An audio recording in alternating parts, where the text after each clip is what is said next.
Boom. We up. We so up. Okay. Today on the docket, we have our little to-do list. We're doing a warm-up edit. Right now we're exporting a video because it doesn't have sound. Go through like 30 checks and balances and we still miss stuff. This happens. Okay. Exported. Hooray. We're doing warm-up edit. Just kind of get something going. I have a homie who creates music, so we're gonna kind of put something together. I've had a couple ideas rolling around of how I want to use this music. So we're gonna start there, and then we got to go into some actual like work, right? So we're gonna be kind of going through putting together. We have like these raw interviews we got to go through, organize, and then start pulling that together into like a main base edit. Find some music. We usually like to break this stuff up into smaller sections because like if you kind of swing and try to do everything at once, it gets a little bit much, right? Like if we're going to go through the selects and then we're going to find the music and then we're going to put together the edit and then we're going to revise, right? It's a lot. So we're trying to really segment this out and chunk it off. So that's the plan. Warm up edit, then we're going to get into some actual like work, and then we'll see what we'll go later. But right now I need to fix this. How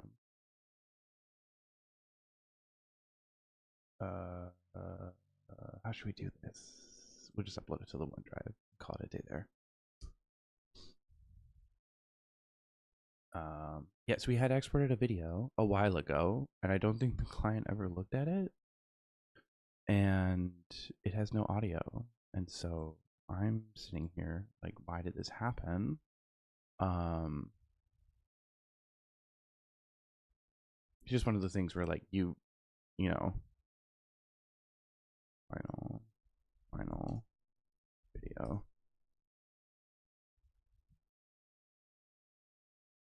I just have to remember to send them an email about this. These things happen, right? Like it's not the easiest thing in the world to kind of go through a whole edit and make sure that everything's all good, tidy, and done. All right, let's get to our main stage. Big thing we have right now is music.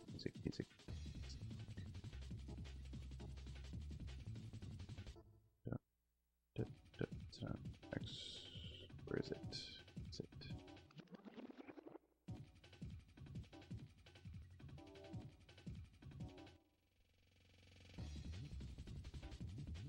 There it is. Okay, so this is a song we have to work with. Old Chicago Post Office is what we're gonna use the background for this.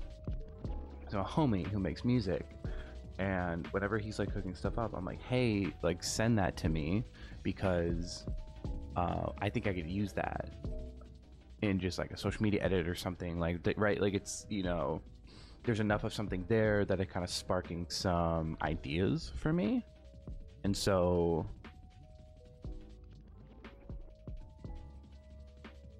about chat.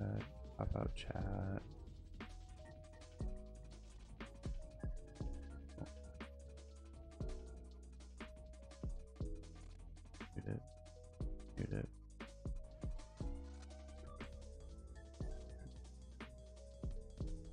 Let's switch this song over to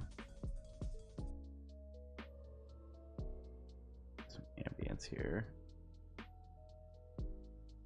So there's enough of an idea in the song that I'm starting to get like ideas in terms of just like, oh, like I could use this, I could use that. And so with this one, I'm like, it's got to be landscape. We got to add some like ambience to it.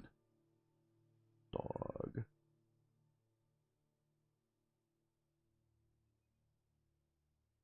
That bass.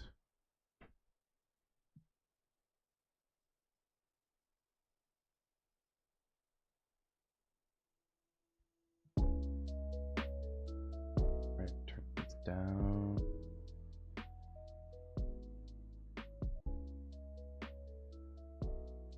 We go more. And get to go to a okay. So I've been slowly like migrating all of my projects over to DaVinci Resolve, and with that, like all this stuff kind of comes in non-color coded, not organized at all.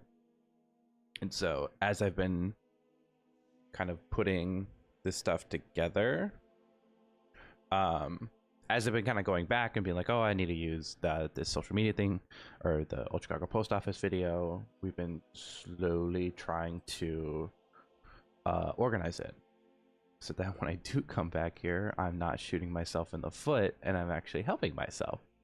So shout out past me for doing that. It's a Barrett the nature.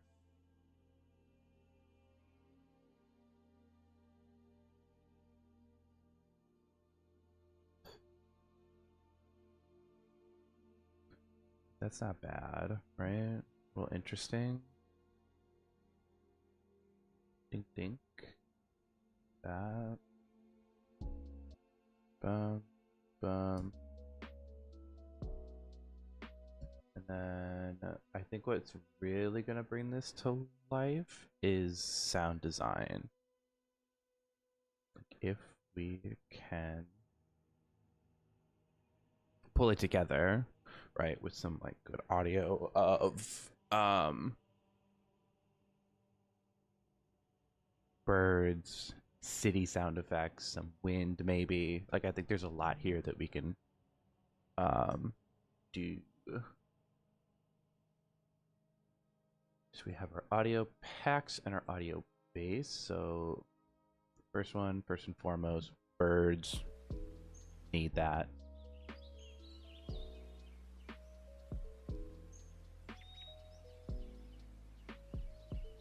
I'm almost partial to kind of getting something else deeper.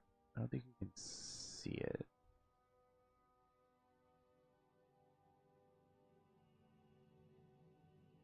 Either. So I have this folder full of a ton of audio, right? And I think that works.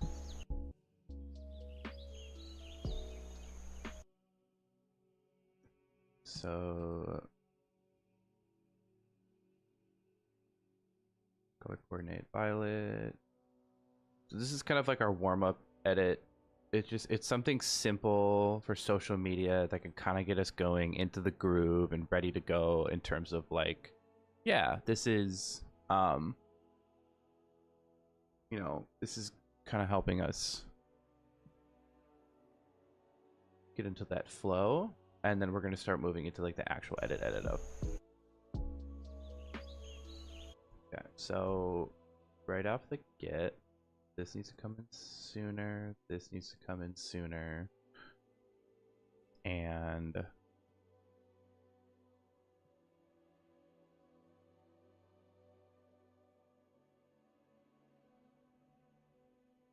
should be about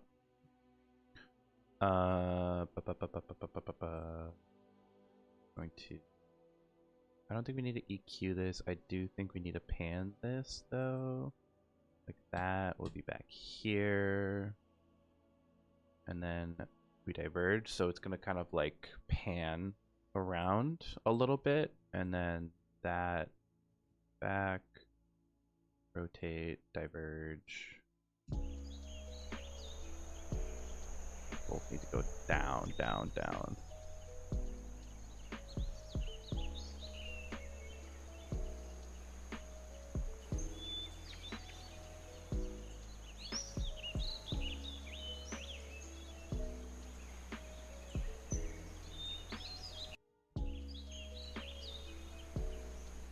Ish.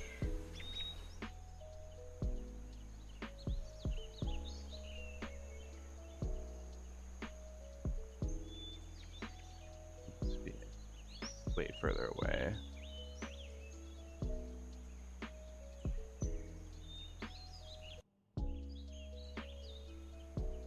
birds are a little too aggressive here. I love the DaVinci Pan audio tool. So true. It's like coming here from Premiere has just been a blessing. Like there's so many things you can do, and then this is like the first platform that I've started to kind of explore the like audio plugin or just like plugin tools in general.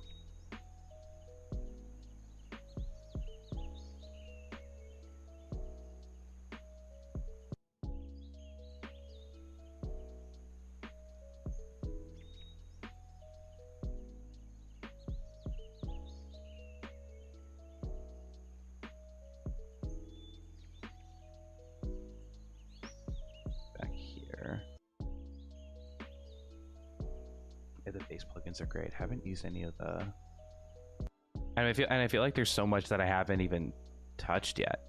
Like there's so many things, like this whole like Fairlight panel, like I haven't even explored at all. Like there's so much to do in this.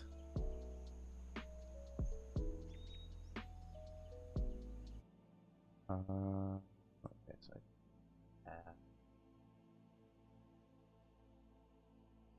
our grass, the whole like Foley design thing where like you're using things that you don't think would work.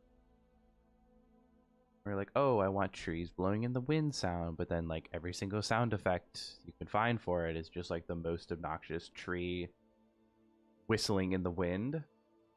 And so if you get something like rustling in the grass, and then you just make it, turn it down, and it,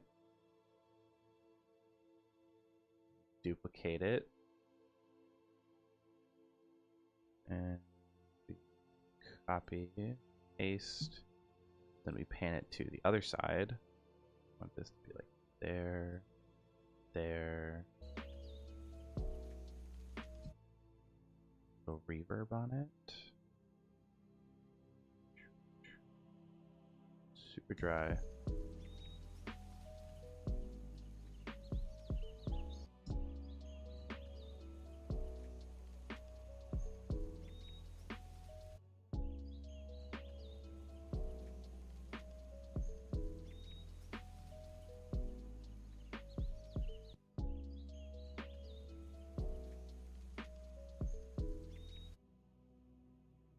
Copy.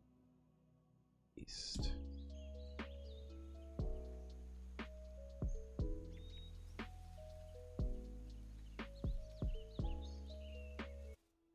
Don't want this to diverge as much.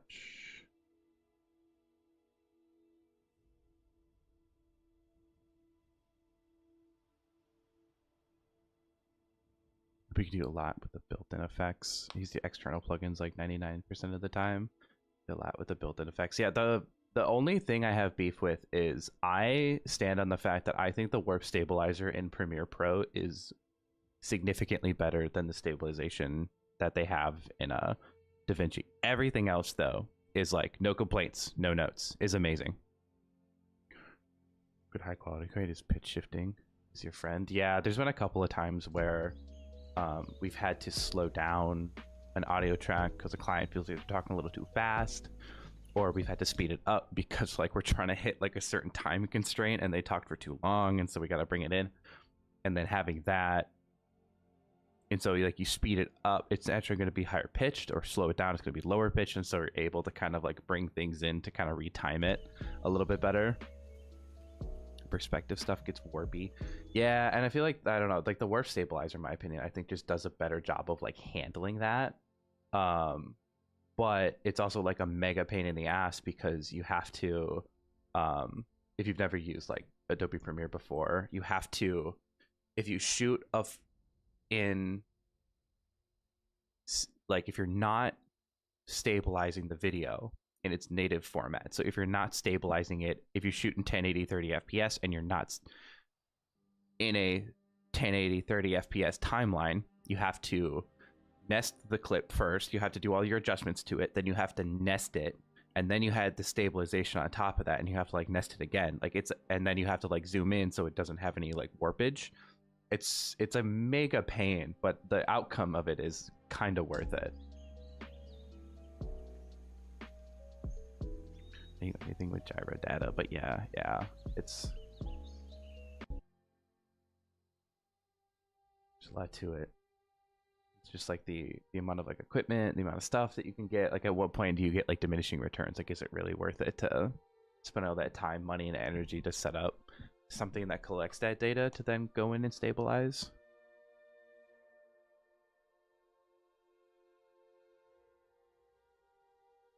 I could probably gyro data and DaVinci to stabilize, but you should be able to do that in Adobe too, I imagine.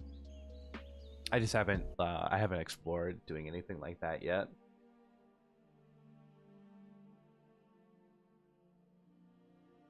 It's because like I don't know, because there's a lot of MacGuffins that I end up throwing on my my camera rig when I'm like shooting video. Like, now we have to you know, for using the DJI Ronin, like we rig the whole thing up. Luckily we don't have to use any counterweights because our cameras usually are so heavy, and then we have to like tether it into the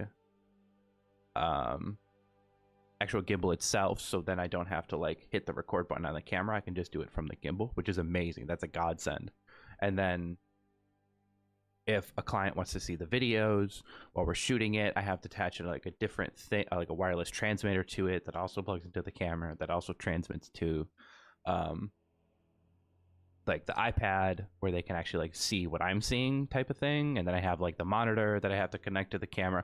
And so it's like there's so much crap already on my camera that I'm like, okay, do we kit it out more? And then if we do kit it out more, is the benefit that we're getting from it worth all the extra money we're spending on the equipment, the time it takes to put it up, and then the weight of it? Because we're shooting all day and I'm carrying the gimbal. Like, most of our shots are like gimbal shots type thing, so like I'm carrying that thing all day, and that's like 12-15 pounds. And I've had like, you know, a handful of my assistants be like, dude, how do you do this all day? Like, this is it's exhausting. Like, you're on your feet, you have the camera, like, it's a lot.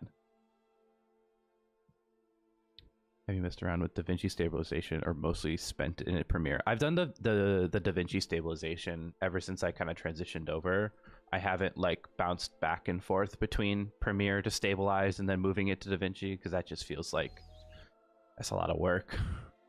And for like there's some shots where I think I could probably go back and do it, but I've mostly done the DaVinci thing, and it's been working out fine for the most part. It's just there's a handful of shots, like when you're doing a big move down the hallway shot, it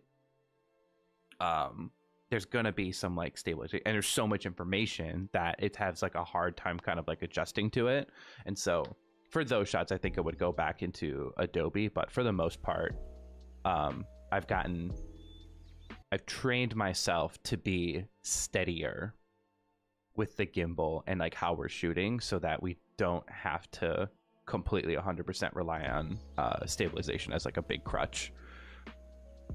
It's always kind of game of what will work and not crop too much, but yeah, changing it from perspective to translation was a big step up. Yeah, and it's like I've had the opposite thing where I'm like, if it doesn't work in perspective, it almost like doesn't work for me.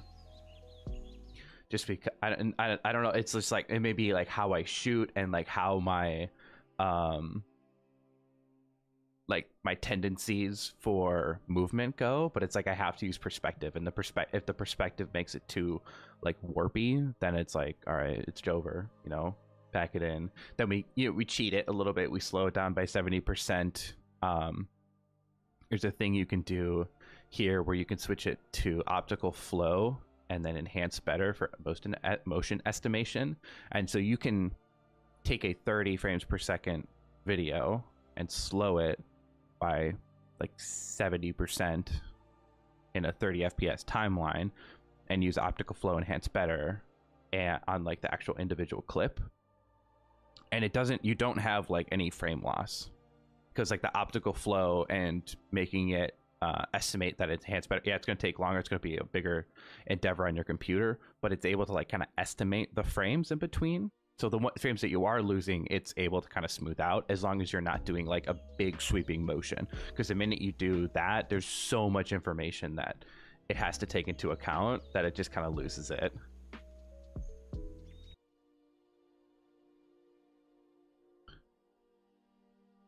Might be moving around things. So what is basically locked off handheld. Yeah, I think and a lot of my stuff is like gimbal, so there's just this weird like bounce to it. Like it'll occasionally have like a shift with it, because we're not using like, you know, a crazy gimbal rig. So there's like a little bit of a tilting, and then you have because you're walking with it, you're doing your best to like, right, I did marching band, where you're like moving just your body stays still and level, but your legs are the one that's moving. But even like when you're looking through the camera, when you see it on video, like there's still just a little bit of something. So to a degree, I can kind of stabilize that out. But yeah, the handheld stuff, I haven't even attempted to do that. I think my rule of thumb with the handheld is shooting 60 and then slow it to 30, slow it by 50% in post, so that you have a little bit more wiggle room in terms of like the movement and stuff. I'm a big fan of that shot.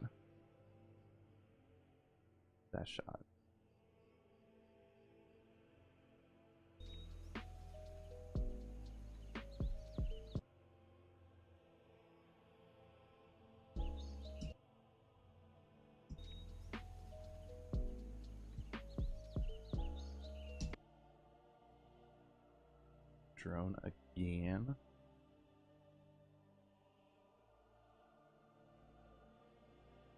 This one's the home run. Hate using it all the time though. I mean, that's kind of interesting. Maybe something there.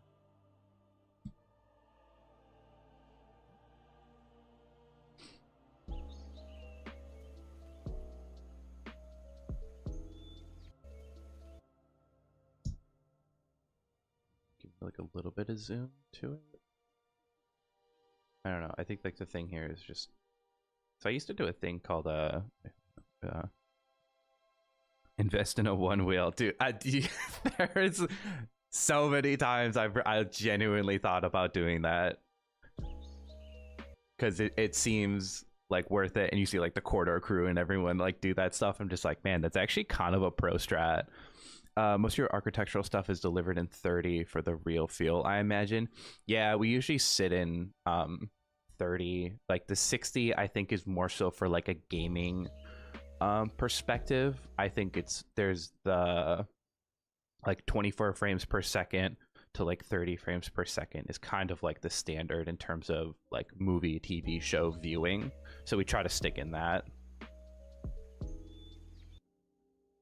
Yeah, 60 for client work is psychotic. Yeah, and it's like, you know, sometimes you got to have those conversations of like, oh, we want like 8K 60 FPS. I'm like, okay, but like, where are you watching this video type thing? It's like, oh, our phone. Don't need 8K for your phone. Don't even need 6K for your phone. I think 4K is like perfect.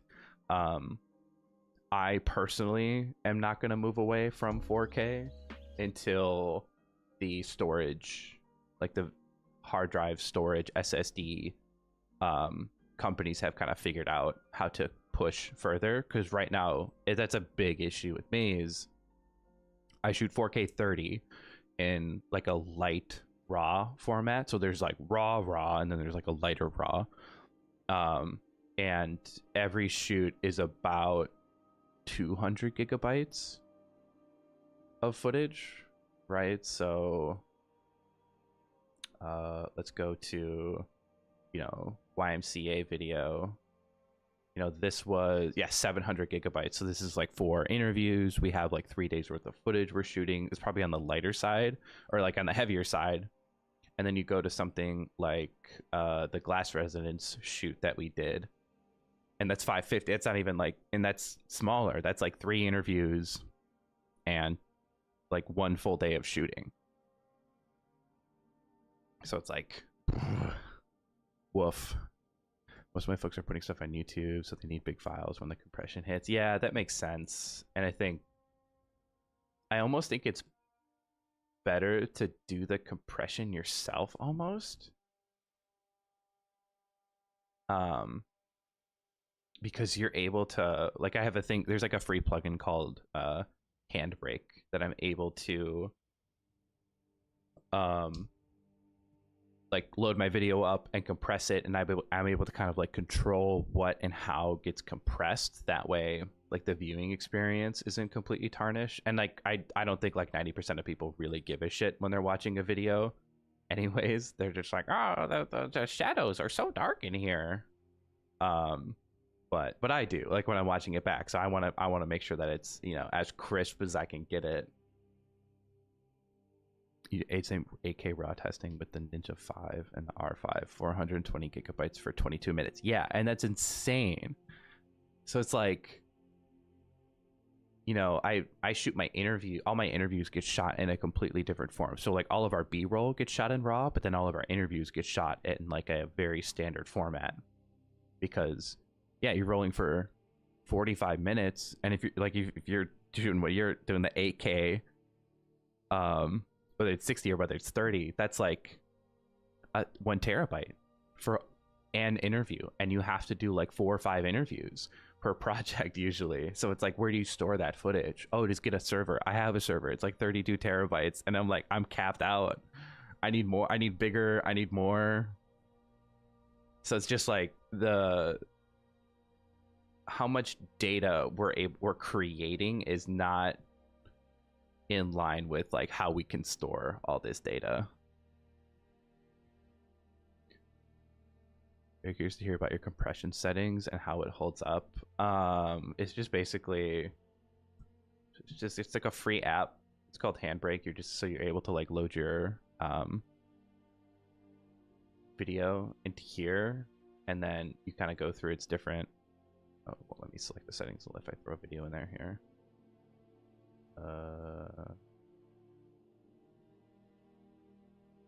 Right, so just like web optimize, you can like change its dimensions, the resolution limit, and then there's like the quality. And so, you know, you can play with this in terms of like there's no compression whatsoever, or you just give it a little bit of compression.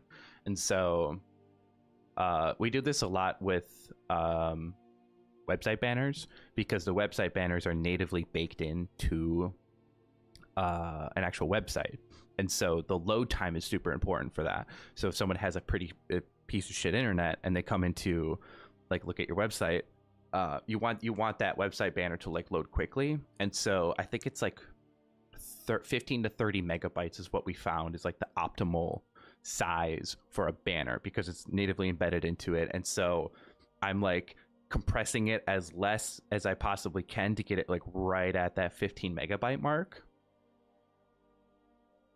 And then you can even control like how much your audio is getting compressed, which I try to avoid, because like the audio is arguably way more important than the video in terms of like keeping it together.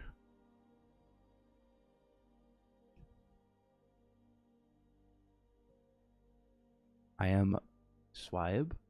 What's going on? Welcome in. Like 90% I know who you are. From like Japan, right?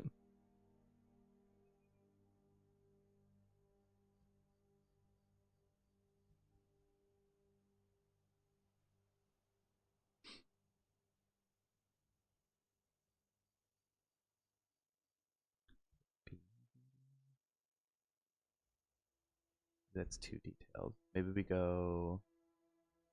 Gotta go faster here. I have Handbrake, but haven't done a ton of it. It's, I mean, for the most part, I end up just like throwing it on YouTube. But it's like there's a lot of specific use cases where, if a client wants to embed the full video into their website, or for some way or the other, they're like, oh, it's too big, and I'm like, okay, like let me, you know, don't try to compress it by yourself. Please let me do it, because the outcome is going to be so much better.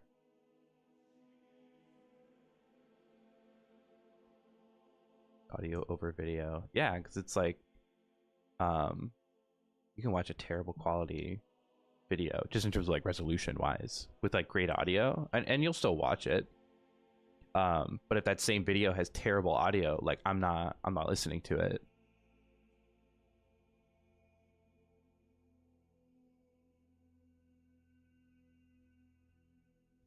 It's just funny that like a lot of, you know, it's like, I think it's a big mistake I think a lot of beginner videographers make is, you know, they invest so heavily into their camera, you know, camera settings and all that, making sure everything looks amazing, but they invest little to nothing in audio. Like they're just using the shotgun Rode mic, and it's like, my brother in Christ,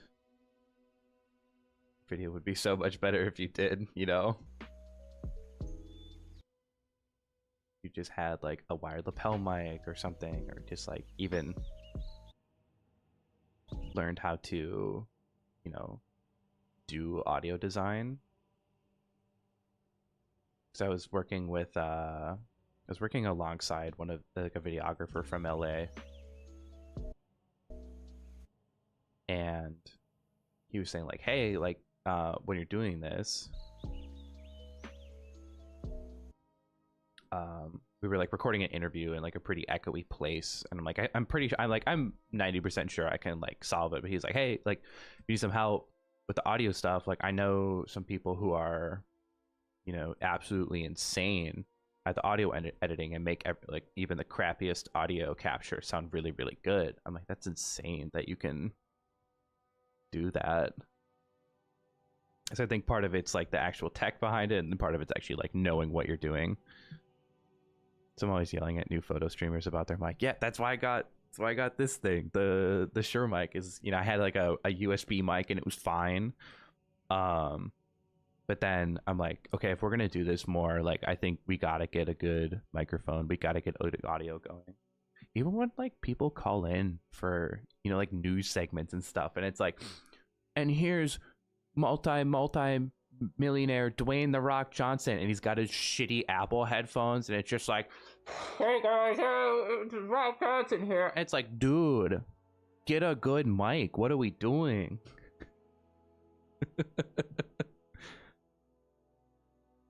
Practice, experience, ears, and knowing what to listen for. Yeah, and I think that it's just, yeah, it's a lot of like just doing it and doing it, the repetition, which I think is far more like, some people can kind of get super bogged down in terms of the learning too much. I've seen a little bit of where people just get too caught up in the learning and the watching and the reading, and then never actually like executing on this. And it's like, you kind of got to have a balance of both. And like for me, I think I'm maybe a little too into the doing right now, which not a bad thing, but I think there's a lot that I could learn. I think in the specifically like the color grading, like being able to like read your scopes, understand what you're looking at, understand how to grade and color grade and white balance based off of like the waveforms. Like that's something somewhere where I want to get better at, the how to light or like gaffing for a like a shoot, like how to get like good quality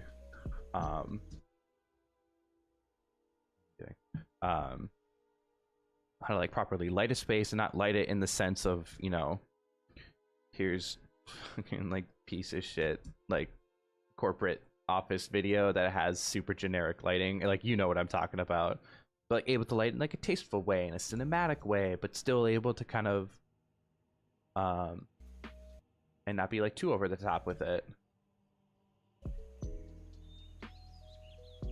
I think that's too dark. Yeah, basic dynamics, sure. Make BS filter. It's not hard to get, and nice, never clipping, compressed level and set and forget. Yeah, it's, then that's why, you know, doing that with the OBS, but then there's sometimes where I'm like on a Zoom call too. Like that's why so I had my USB mic running through OBS, and it was great because you could add the filters in OBS. But then when I would go to a Zoom call or a Teams call, or I even got into like an Xbox party on my computer with a couple of my friends, and they're like, "Dude, your mic sounds like shit. Like you need to fix that." I'm like, "What? I thought it was good." So I ended up just getting the Shure XLR that runs into a its own like mixer, and then I have all the settings on the mixer set so that no matter where I go with my mic, it's good. Right? I could just like plug and play it into wherever I need it, and I know it's going to sound good. Aperture YouTube channel is genuinely freaking awesome for that info. I have to take a look at that. They make amazing lights, and I want to pick up one of their new ones. Because I was watching it, and they literally like turned it on, and it looked like the power of the sun. Like, this is great.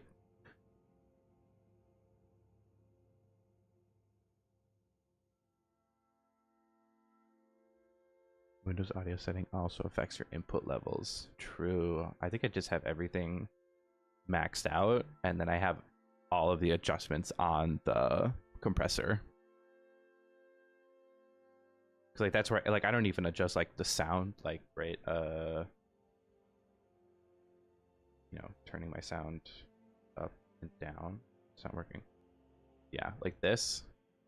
Like this is just always at 100 and everything gets adjusted because it's like it has like different audio channels you can adjust.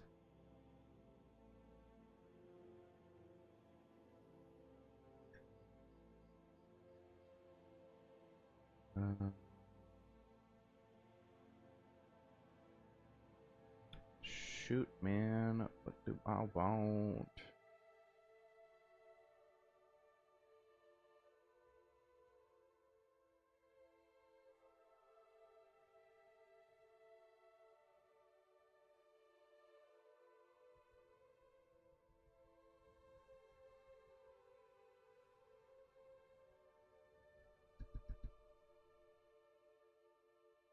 This shot a lot, but it's such a good shot.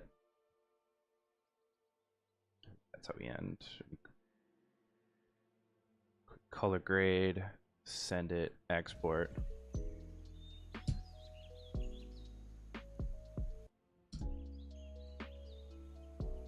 Sound design just sounds a little bit off.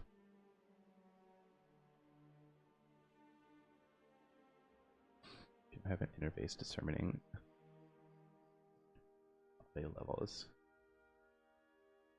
Yeah, just so much, right? Like the depth of all the things you need to learn is just insane sometimes.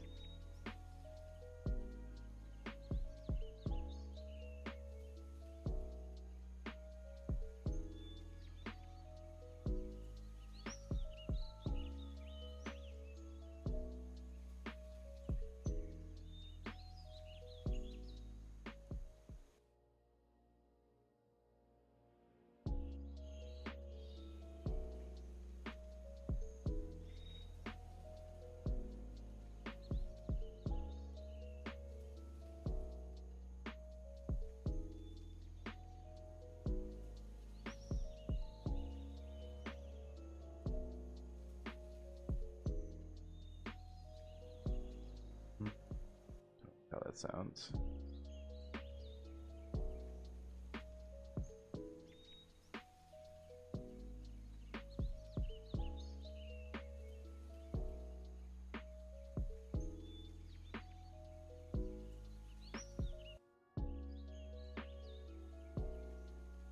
It's a little too aggressive for me.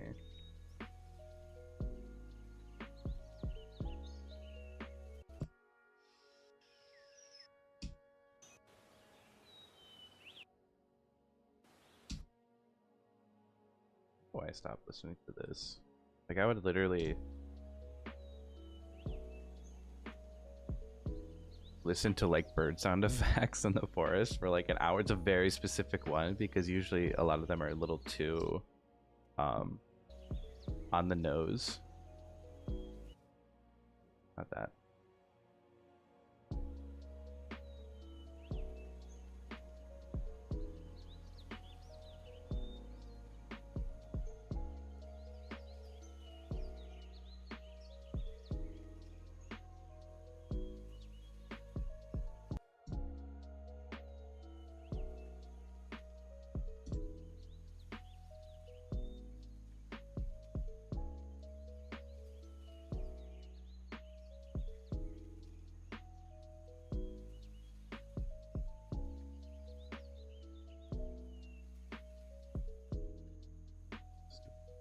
too.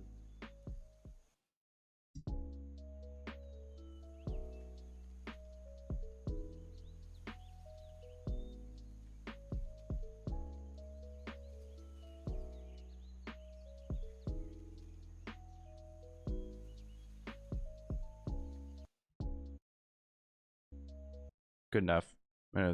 Can't get super bogged down in this. All right. Switch up music stuff. It's just the basics of mic is gain, Windows is gain.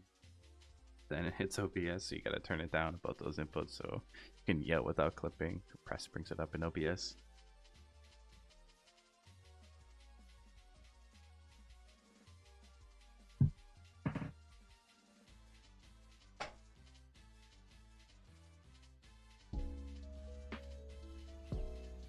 That's true. A lot of it's like, you don't know what you don't know, so like people can just kind of like go through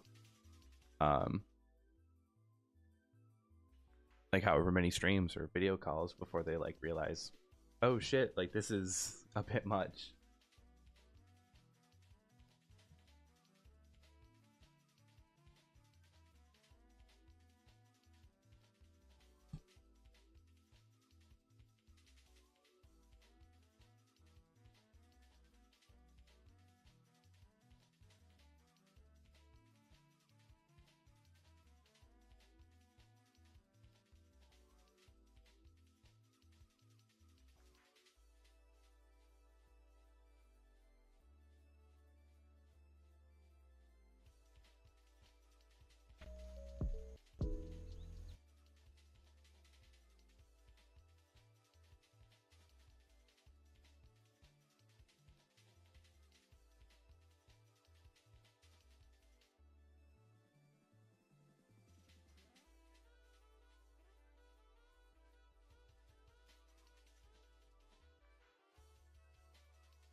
Best, go best, go best.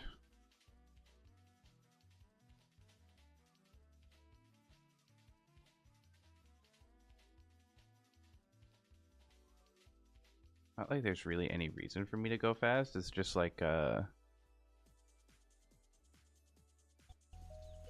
if you want this to be just like a nice little warm-up exercise, you don't want to sit here and spend way too long getting caught in the weeds.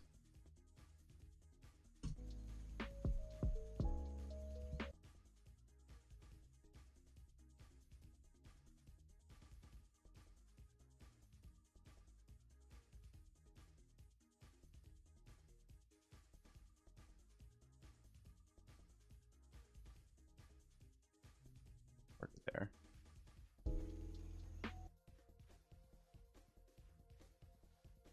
Now it's down. Black point. Doot, doot, doot.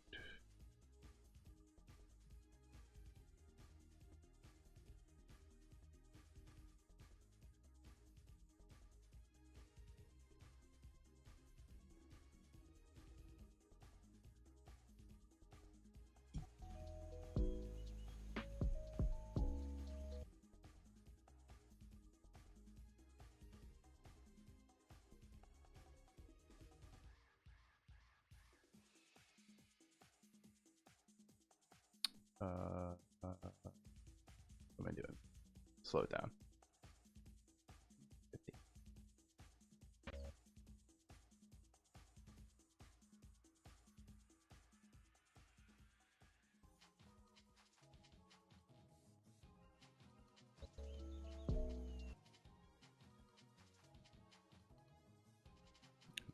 Highlights down, a little bit of shadow, a little bit of black point.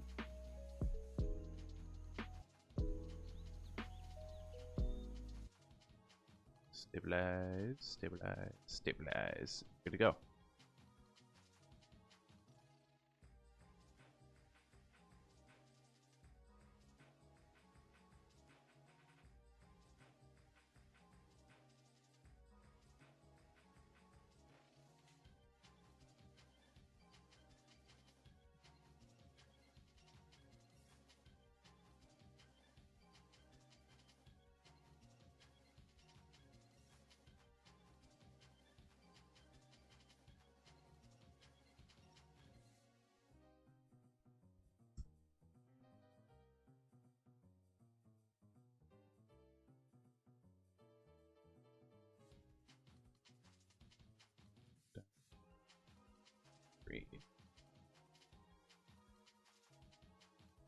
Cue it, render it. Warm up done.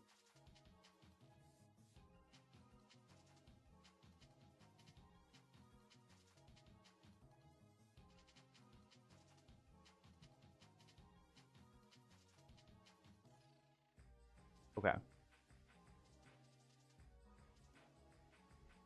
We now have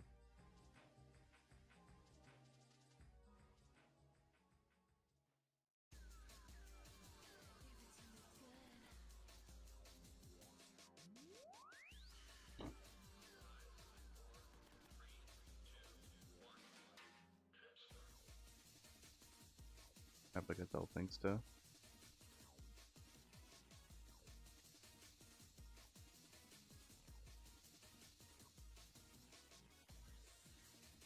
Yeah, nothing super pressing.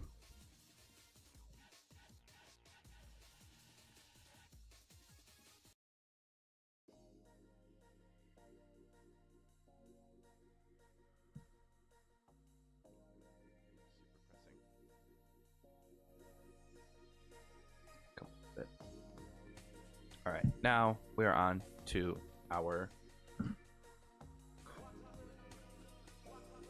super hungry. I gotta eat. Select reels. So we have video.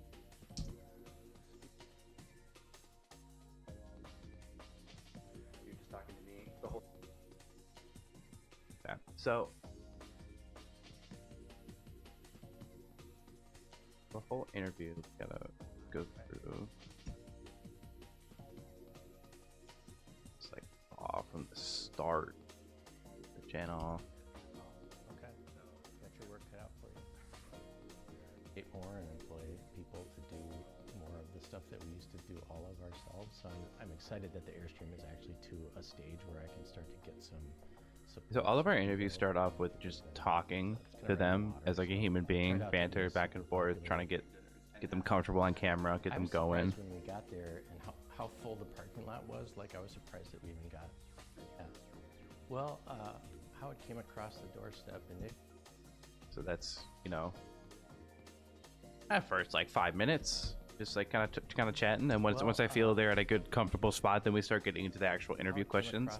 If I can do it right, I smoothly transition so they don't even realize that we're like talking about the project now, but that's incredibly hard to do. Doorstep initially, you know, we have a team of design professionals that are kind of the everything that Carmen does. So there's you know, a process in the beginning where client will go through kind of explain all their design vision to the team, and then if once they've gotten through that development process, it seems like it would be a good fit for Carmen, then we'll work on the implementation. So I'm not really involved on the very front end of the project or involved with the design process. I really kind of come to being involved once the project is kind of through design and they're looking to get pricing, you know. And so I kind of have the advantage of the design team doing you know, a lot of the heavy lifting from a conceptual standpoint, which is good because I'm more of like the implementation guy, you know. Like always been more interested in the craftsmanship and kind of helping something materialize, you know, as opposed to coming up with a concept, you know. I don't know if that really addresses the design process. What about this project? Kind of needed to explore. Yeah, I think the fact that it was a pretty comprehensive renovation, you know, I mean, and a good client relationship obviously is always a factor too. I mean, the fact that you know, the clients were really great to work with and really had a deep appreciation for what the design team was doing, and we're excited about the fact that we also had the skill set to implement the project. You know, we didn't really have to work hard to sort of sell ourselves at that stage, you know, because they already felt like that was a big value add for them. So, you know, I think you know, the scope of it. Fact it ends up being something that is a good complement to our design team's portfolio. The fact that we have such a good relationship and we want to be able to preserve that relationship sort of throughout the, you know, the build process. I think a lot of times the design team gets paired with builders and architects that are not of their choosing, and sometimes those go great, and sometimes there's a little bit of tension, and so we're trying to be that builder that is more collaborative and more kind of interested in being faithful to the spirit of the design. So if we have site conditions, for example, that to what was on paper, we have in-house a team of paper designers that we can go to and make sure that what we're doing as a compromise doesn't compromise the integrity of the design. So that's kind of where I think we're a little bit different than third-party. Yeah, very much. Yeah, and I mean, Carbon Made is, we're pretty selective about the stuff that we build, in part because it has to be a good fit for us on a bunch of different levels, and the customer relationship, like I said, is one of them. The scope, the fact that it, is a comprehensive project that's going to be very photogenic, like this one is, and also that we have the right skill set and the capacity to take it on. So the design team is actually working on all kinds of projects all the time that Carbon Made doesn't get involved in. We sort of get involved in just a select few here. Yeah, I mean, one of the cool things about this one is, they had the opportunity to move to build a new house, and they had built this house a couple decades ago and raised their kids here, so they had a lot of family history here, and it was meaningful to them to instead look at renovation and look at just bringing their existing home that they love up to kind of the next level. So we just thought that was a cool opportunity. They're very gracious and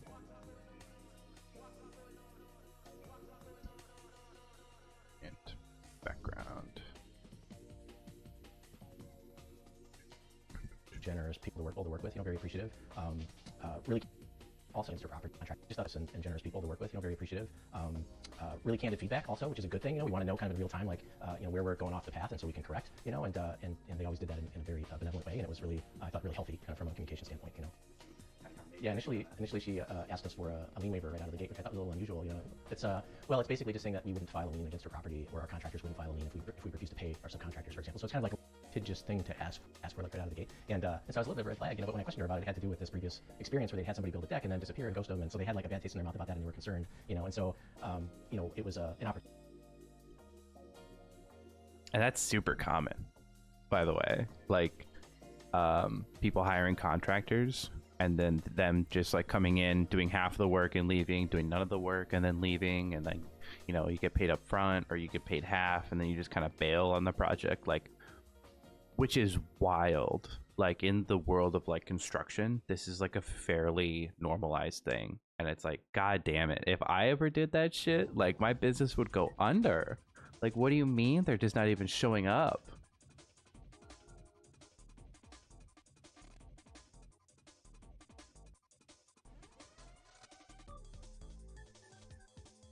But it's like, I don't know, it's also like an opportunity to, like, damn, if I just like show up and like am consistent and am attentive and do what I say I'm gonna do, like, that's already a step above. Yeah, I guess for me to try and assuage those fears just by being like reliable, a good communicator, giving them regular updates, Exactly what he says. Pricing, sticking to our schedule, kind of adhering to all the commitments that we had made to them, and I think over that process, it didn't take long for them to kind of warm up to us, and then we were off the races. So yeah, you gonna talk a little bit about like some of those, like, yeah, I mean, that was kind of it in the very beginning. It was just a conversation, and as soon as I met her, I mean, they're both such kind people, and I just liked them right away. And I think like a lot of times it's like you can break through that apprehension just with a personal meeting or a personal call, and kind of reaching out, and just talking through it and understanding what the concern was. And so I think I wrote her an email and then followed up with a call just to the effect of, hey, just if it's any consolation, like, we have a network of tradespeople that we have worked with for the entire 15 years we've been in business. Like, some of them are like family to us. Those relationships are really critical. Because those are the people that enable us to do the caliber of work that we and our clients expect. So we're not in the habit of not paying those people or filing liens. That's just not how we operate. Yeah, it was. I mean, every project is. There's a bit of a bell curve to it in terms of the level of enthusiasm at the beginning, and then sort of the shock of everything being demoed and dismantled, especially when it's an intimate space like this that they were so familiar with and had so much history with. So they had to actually move out for a good chunk of the renovation, move in with in-laws. So that always adds some stress too. So we tried to be very disciplined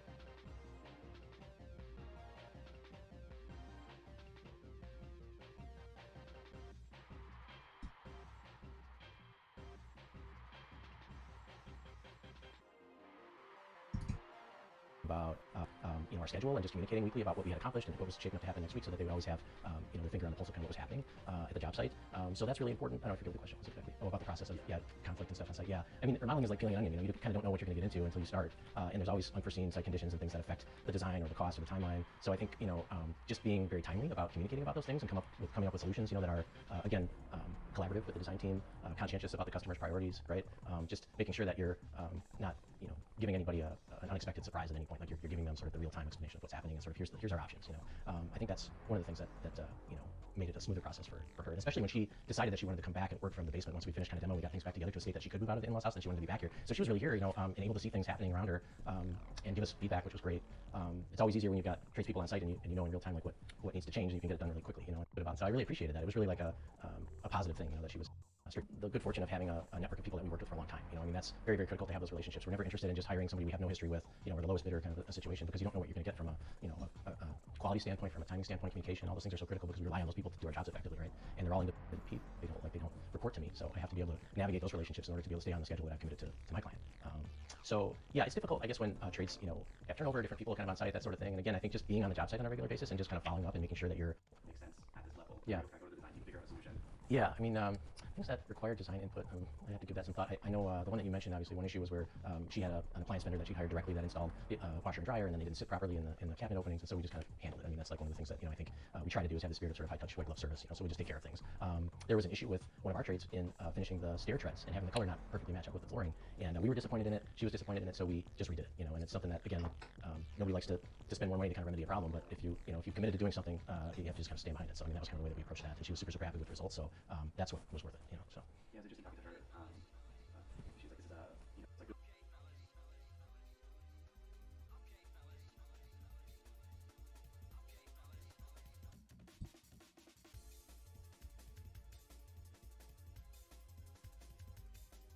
Do it all because it's interesting. I came from originally a background in woodworking and cabinet making, and I worked directly with clients in their homes, making furniture, making cabinets, and so I had some history with that. But I then went and spent 20 years in commercial project management, so it was much different, at least from an emotional standpoint. People were playing with larger dollar amounts, but it wasn't their own money. So there wasn't that kind of personal connection that we have now. And in a way, that's more challenging, but also more rewarding because you get to help somebody kind of realize their dream for their own personal space, and they are. And part of it is just being transparent about that process from the beginning, and just sort of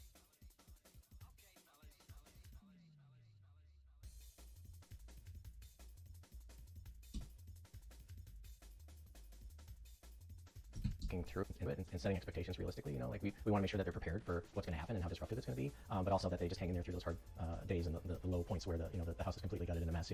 But I think a lot of times you don't know who you're working with until something goes wrong. So you really have to use those situations as opportunities to demonstrate your customer service, and I think that's the thing that reinforces that trust with the customer. So.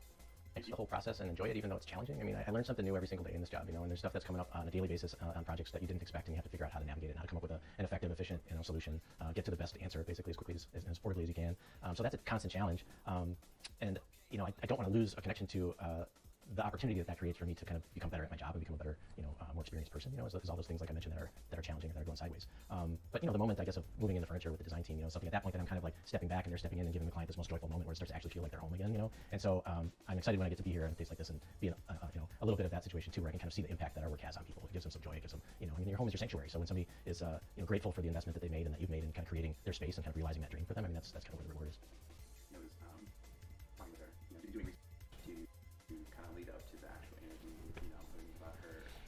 She was 6 years old, had lost her family, and then had just kind of bounced around. And, I didn't know that. She was talking about like her first home. She was like a place where she didn't want people to invite people over. So that place. Wow, yeah. When they moved in here, she had mentioned that she was with her husband. We did it. Yeah, we made it. Look what we've done. Can you kind of talk a little bit about the emotions around kind of moving into a space? Yeah. Again, I mean, the movement process has evolved over the years because it used to just be me and Amy. We would do everything. When we first started out, I mean, I was building the cabinets. She was finishing them. We were installing them together. And so gradually, as her business has sort of materialized, blossomed over the years, and we've been able to add people and add talented team of people that are smarter than us at whatever facet of the thing that they do, and we were able to kind of elevate just the level of experience that we can create for the customer. So that's really exciting because I think it is an emotional thing. I think people are. They're, as you said, sometimes spending their life savings to do something kind of monumental and sort of take their space and their day-to-day experience to the next level. So we get to be a part of that. That's again, it's a mix of challenging days and fun days, but at the end, that's what's rewarding about it. Do you want to do that? Sure. Yeah. I mean, it's hard to point to sort of one thing or set of experiences that sort of brought us to where we are, obviously, because it's been such an evolution. But it is kind of funny when you think about like two art majors we met in fine art school. We sort of developed to this point where we've got this interior design and remodeling emphasis, but still very art, and we want to create something and do the work, and that's kind of like doing the work is its own reward, sort of the spirit of what we do. Not the accolades, although those are great, and Amy's been able to really leverage that to make her business more and more successful. But I think at heart we're still the same in that we just we like to make things, and we like to make things beautiful and well crafted, and that's what we've always done, whatever form it's taken, whether it was cabinet making, woodworking, or whether it was art, or kind of the evolution of it now with interior design. So yeah, what was the question again? Do you think that that foundation with the art? Yeah. I think that's the heart of it. Yeah. I mean, I think I took this sort of 20-year detour where I worked in corporate design build, and I can't regret that at all because it was an opportunity for me to see how a bigger company works and realize that you don't have to do everything yourself. That idea of like, well, this is all made completely from scratch by me that you had in the very beginning when you're starting the business. That's great. It's awesome. But if you want to kind of scale up and be able to do it, in a bigger way for people, kind of expand your ability to kind of take on new and different types of work, then you have to figure out how to work with other people. And instead of doing everything yourself, you're articulating about what needs to be done effectively, right? So it's a different type of skill set. It's a bit of a transition. And I think I got that from being at this larger company and being more of a specialized kind of project manager, operations manager sort of a role, as opposed to being the guy that did the construction construction. And so now I come away from that and I'm able to bring some of that to just the operations side of our business or businesses, but also just I think the organization and kind of like the communication skills around project managing larger and higher volume of projects. It's really the same whether you're doing it in residential or commercial. Like the same skill set applies, you know. So I think the heart of what we do is still back in art school, you know, but maybe the skill of what we do and experience of what we do comes from kind of all of those steps in between. Huh. Yeah, I mean, I think in large part it's just Amy's design sensibility, because whether she's working on something very traditional or something very modern, you know, there's this sort of classic kind of edited spirit to it. And so she's able to, you know, work with a wide variety of different customers, have a wide variety of different tastes, but also kind of funnel that through her own, you know, design sensibility to kind of come up with something beautiful that has, to your point, it has a through line of some sort, right? There's a commonality between all those projects, even though they're wildly different color and scope and style, you know.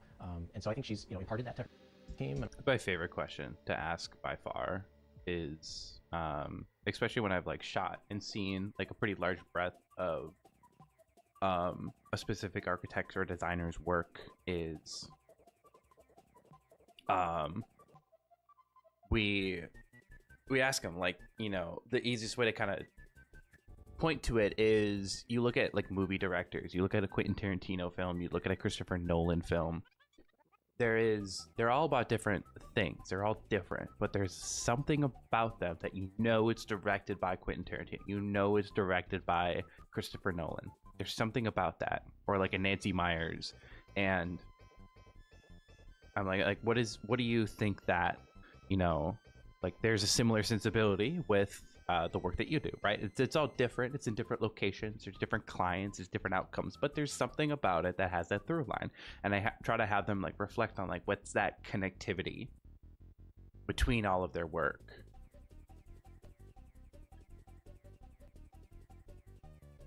And I think it just shows so, you know, having them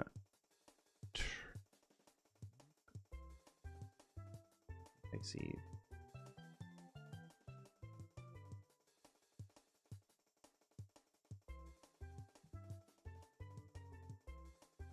Huh, I see it.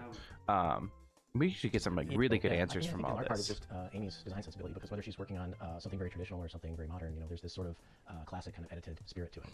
And so she's able to, you know, work with a wide variety of different customers, have a wide variety of different tastes, but also kind of funnel that through her own, you know, design sensibility to kind of come up with something beautiful that has, to your point, it has a through line of some sort, right? There's a commonality between all those projects, even though they're wildly different color and scope and style, you know. And so I think she's, you know, imparted that to her team, and also hired people that have, you know, that same kind of a mindset and a talent. And so that's why the projects tend to have that kind of consistency to them in terms of the caliber of design, regardless of what style they are. And I think from our part, you know, when we get involved in them, we try to have that same approach from. Well, gosh, it's still such a great relationship with Latasha and Steven. They're having us work on their lower level now, actually. You know, she works from home, and so she spends all of her time downstairs at her workstation. And so after this space was upgraded, she sort of drove home, you know, I think, like how much she was sort of, you know, not able to appreciate the finished space down in the lower level. She's like, I gotta bring the lower level to this. So, you know, the relationship continues. I think that's a big part of what makes the job fun. You know, it's like you connect with people and you kind of get to see them through, you know, various projects and various stages of their lives and kind of keep that connection, you know. Yeah. Yeah. See the finish. Well, and that's the whole idea, I mean, of Carmen Made. I mean, Amy did general contracting for the entire 15 years that she's been in business, but it was very selective. It was kind of a back burner effort a little bit. So, you know, a few years ago we decided to kind of, if we're going to do it at all, we wanted to do it really well, you know, so we spun it off into its own business, and we hired dedicated people and really tried to grow it. And I think the whole emphasis behind it is that, you know, we only build Amy Carmen design projects because we're trying to maintain that customer experience level and maintain that relationship throughout the entire process, you know, so. Okay, that's all of that. Two electric boo-boo. I was gonna research. Yeah. I don't know who I'm talking to. They just bought their new home. Okay. We take a very Nardwuar approach to all this too. Like whenever we're gonna do an interview, like I feel like it's so important to like do as much research as humanly possible to kind of like know who you're talking to, and to see if there's like a nugget of something that you can kind of tap on to get them to kind of open up about. And more often than not, especially for like some people it's like damn near impossible, right? They're non-existent online, they're non-existent in any like articles or interviews. And then there's some people where it's like with Latasha, where like a lot of what I'm like, there's a lot with what I'm able to find. There's a lot of interviews, there's a lot of podcasts out there. So Name of the place that we go to, but it's like basically a farm. They have pig races. I'll tell you how it all began. We have, Yeah, this project, how it all began. Okay, I do need to go grab a snack though. I will.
Yeah, this project, how it all began.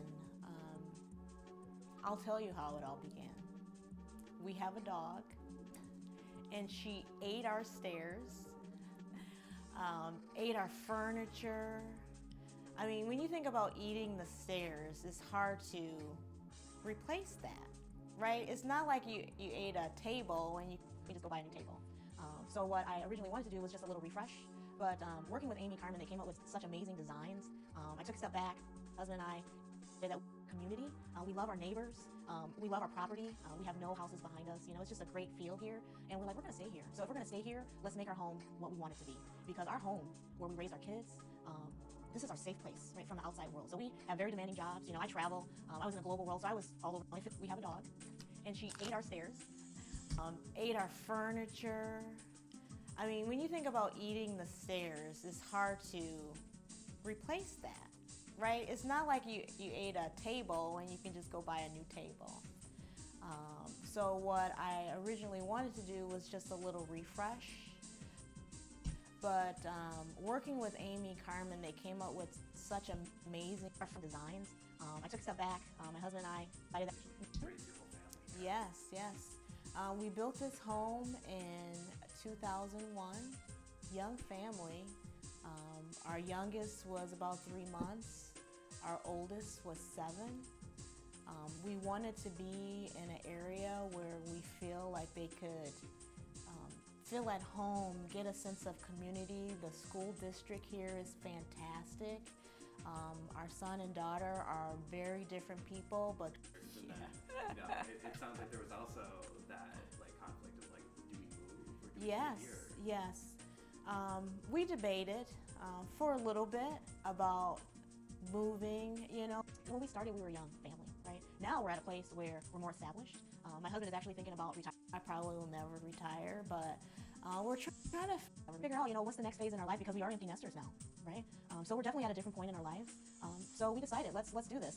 Our daughter, she is very artistic herself. She's very talented. She actually looked into going to design school, but eventually changed her mind. But she still has that knack, right? It's something that she's very passionate about. So she helped me find Amy Carmen. Actually, she gave me like 3 different options. I'm a very visual person. My daughter is very talented. However, I am not. I'm a very numbers, very rigid, structural, methodical, you know, person. But she gave me 3 different options. I know what I like when I see it, right? I'm not creative at all. I'll say that repeatedly. But again, I know what good quality looks like. And when I saw Amy Carmen's site and the work that they did, I'm like, this is it. This is what I want. And I hear Amy talk about things being timeless. Like, this place just feels so clean and fresh and timeless. I love it. We love it. Yeah, I mean, you kind of mentioned it, like you're very visual. You know, Yes, I'm very yes, the same way. Like, yes. I can't like point to a thing that's like, Right? It's something that she's very passionate about. So she helped me find Amy Carmen. Actually, very talented. However, I am not. I'm a very number. He gave me 3 different options. I know, like, I'm not creative at all. I'll say that repeatedly. But that they did, I'm like, this is it. This is what I want. And I hear Amy talk about things being timeless. Like, this place just feels so clean and fresh and timeless. I love it. We love it. yeah, I mean, you kind of mentioned it.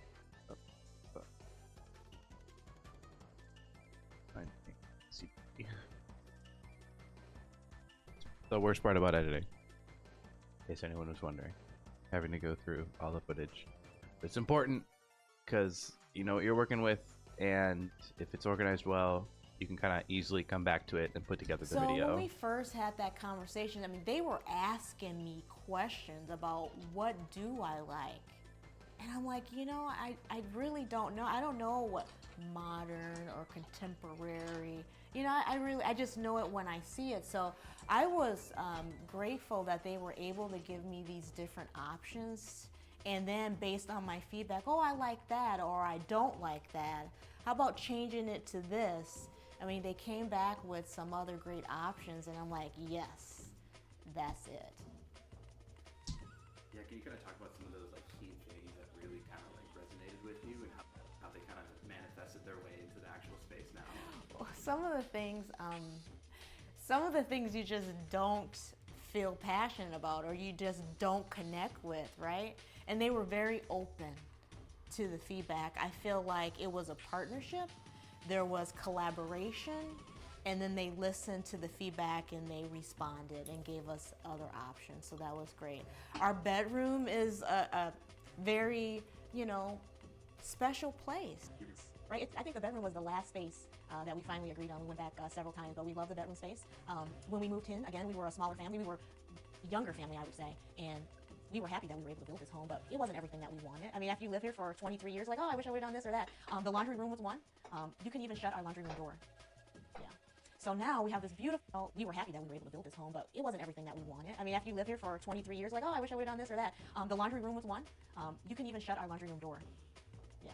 So now we have this beautiful, laundry room that I just adore. I can be in there. I can fold my clothes if I want, and it has a little pocket door. It's just amazing. I'll tell you this other little point. There were certain things in this project that were important to me. The stairs being one, which the dog ate, right? That was one important part. And the laundry room was another. I mean, I couldn't even close the door, right? It was so tight. And there was this one point where the people came and they installed the washer and dryer, and it wasn't flush with our custom cabinets that we had built in there. And I was very disappointed. I mean, I was very upset. That little thing, right? And I took a picture and I sent it to Aaron. He goes, we'll see what we can do. It's just like the ease. And I was so relieved when they came in and they were able to go that extra step. That wasn't their responsibility to do, right?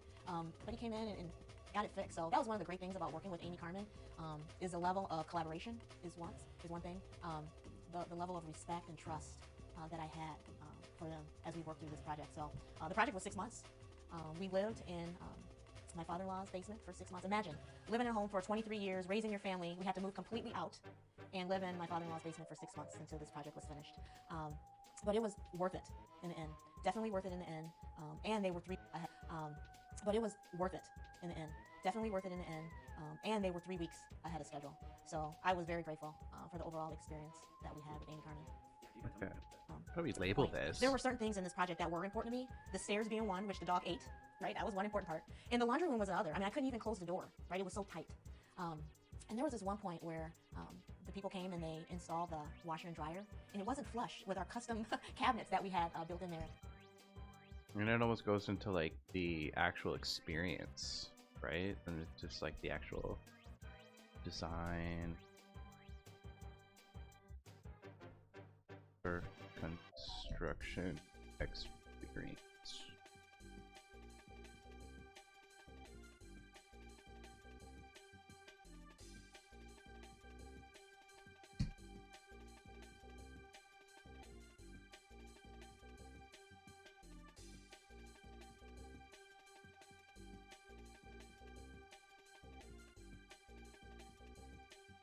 There to there.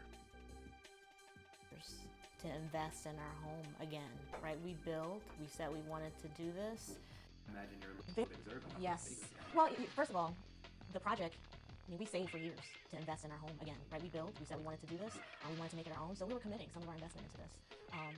We talked and we interviewed another company to actually implement what Amy Carney had designed, and you just get this feeling, right? It was like this gut feeling after that gentleman left. I was like, I feel like if we entertain having this company do our project, I would be worried the whole time, right? I just had this bad feeling. And then it was like, all right, Amy Carmen, not only do they design, but they build, right, as well. And after meeting with them, after partnering with them already on the design, I already had a feel of their company and what they have to offer. So it was a great opportunity to collaborate with them on the design aspect and the build aspect of it. And I'm very happy that we did, because when you bring someone into your home, and as I mentioned before, it's your safe place, even through this process, save the build aspect of it. And I'm very happy that we did, because when you bring someone into your home, and as I mentioned before, it's your safe The place. fucking phone, dude. Even through this process, it was my safe place as well. I wanted a level of respect for my home, even though it was down to the studs, right? I wanted this level of respect for my space that is very precious to me, and I feel like Amy Carmen gave me that. Bam. Yeah, you said something before you started the interview. Like I knew they would take care of it. Yes. And, like you texted stuff to Aaron. Yeah, I got it. We got you, exactly. And like I said, that level of trust, it means a lot when you're going through a Trust? project of this magnitude. There are so many details, and a lot of the details that I may not know. And one of the things that I loved about Amy Carmen, again, was that trust. But when I had questions or clarification or wanted to understand the why, because that's that type A coming out, right? They educated me. So it was a process, a journey for me, not only as a homeowner and going through this experience, but as an individual. I learned a lot along the way as well.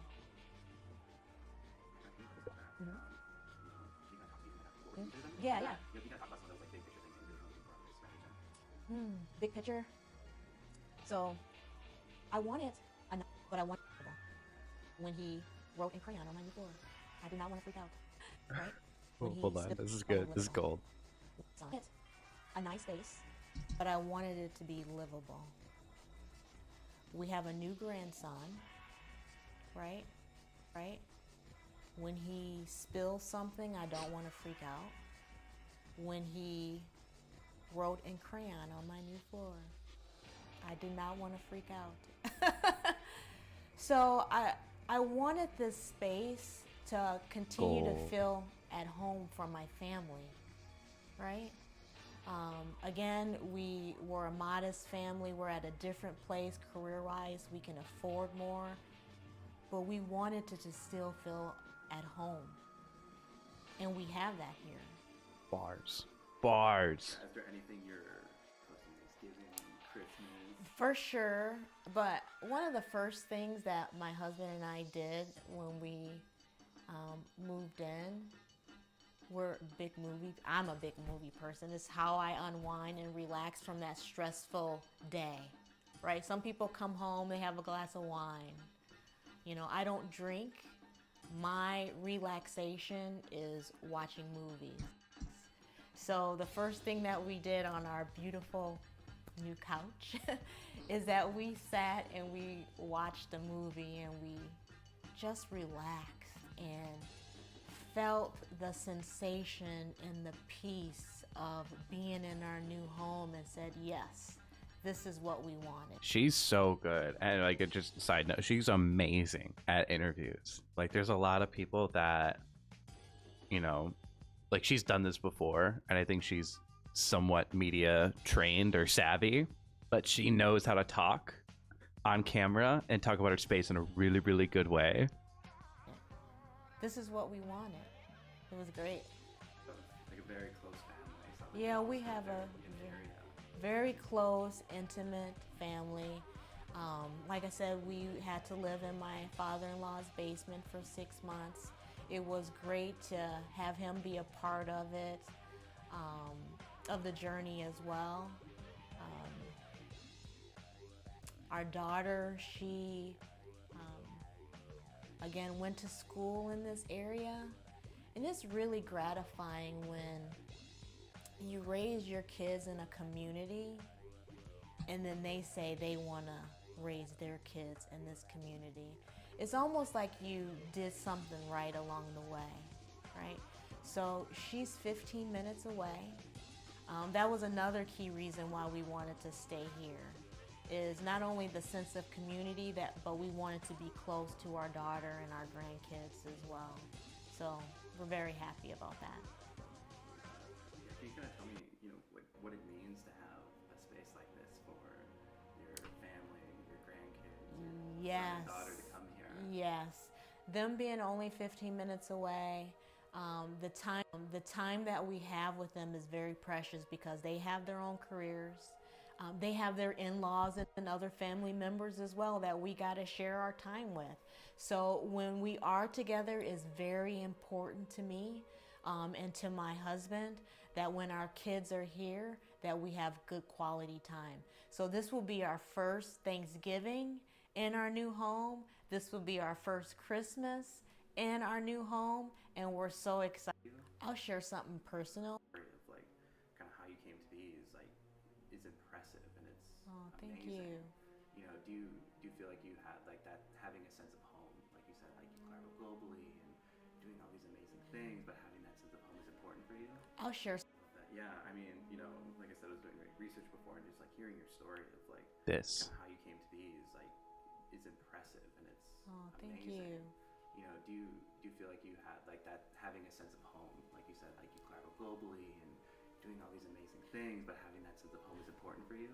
So this is where it comes back to knowing who you're interviewing. Whenever I am interviewing somebody, I always make sure I get right. So there's like the designer that I'm going to be interfacing with, and they're pretty easy to get information on.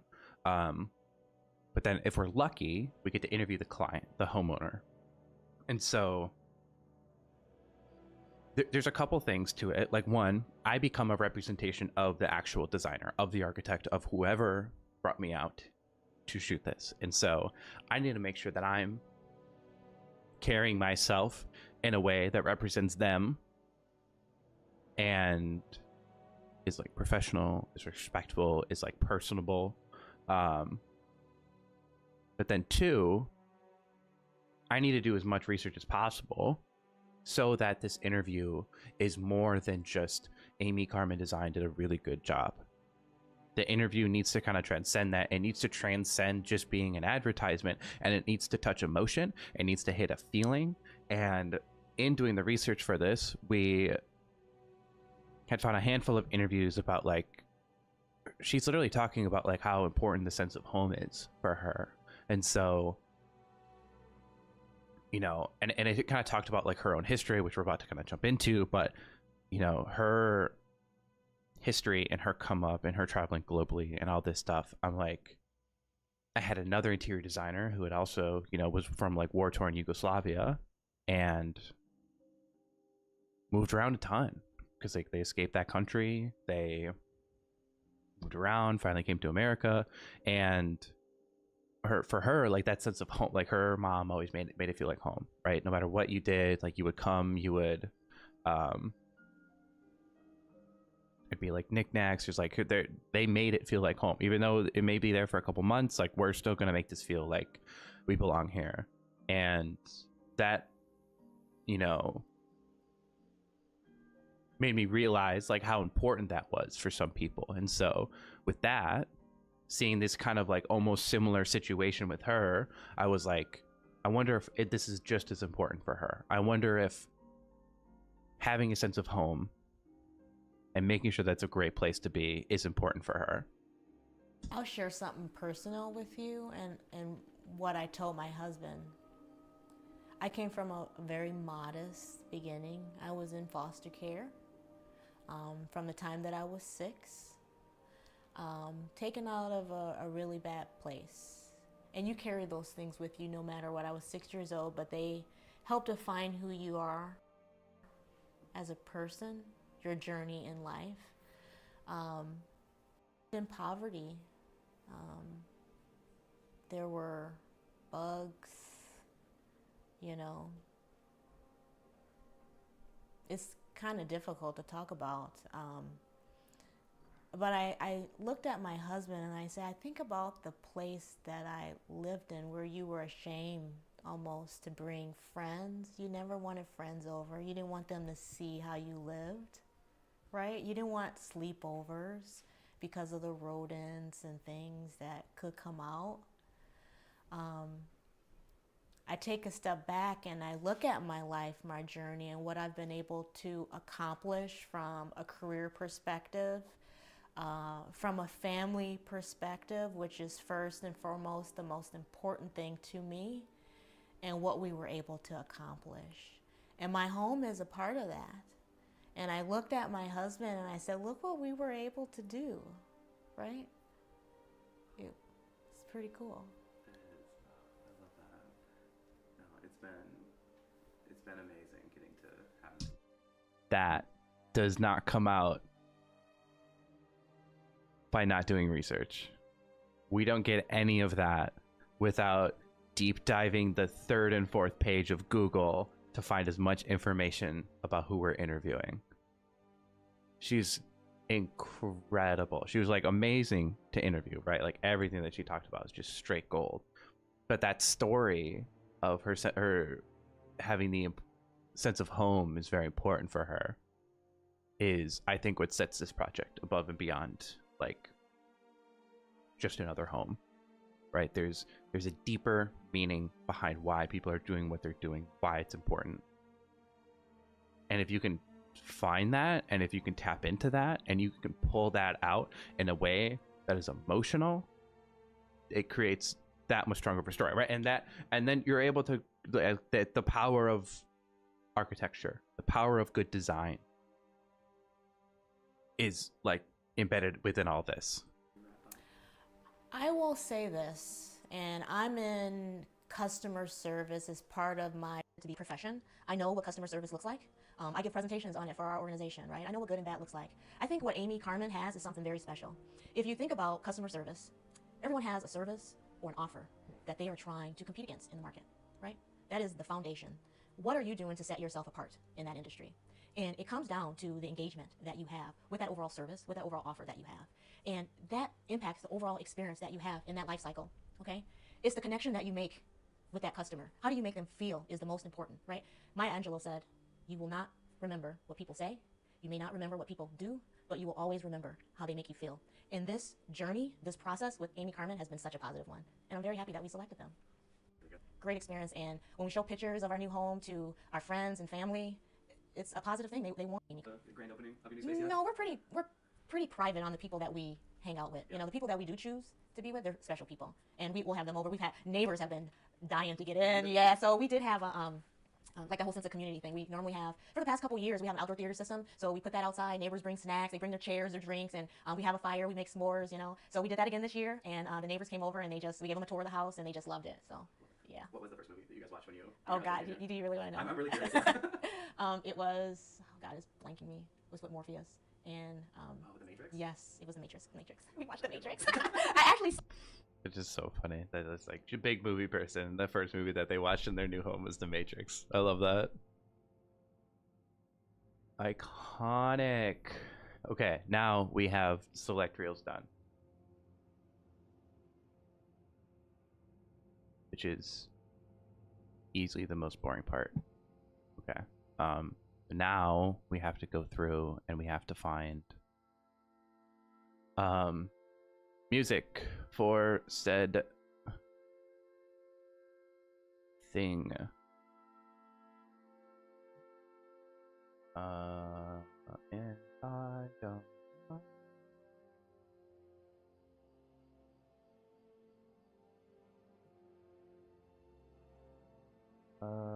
We have to make a new project for this. Okay.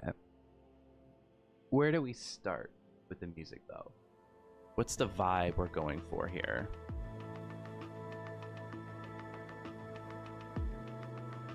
It's quite a...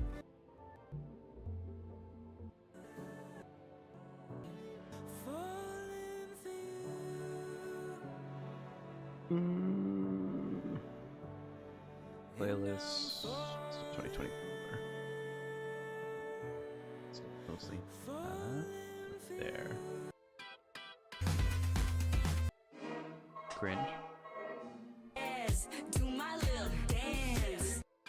There could be something there actually. Hold on. I'll break it down like math class. Let me go ahead and raise the bar.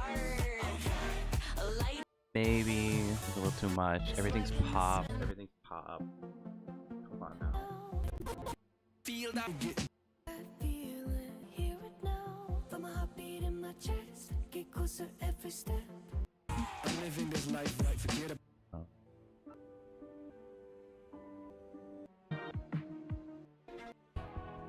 I wish you'd learn to roll your eyes at me. Feel like an animal. And like so, like with the, you know, we have a couple different avenues we want to do. I think we mainly want to stay like positive and happy and energetic, but then like that the story part, I think that story section is super important, and we have to do it justice, and we have to do it with a very, very, very careful touch, so that it doesn't feel forced and we doesn't feel it feels authentic. We need it to feel, and we got to really respect the story too.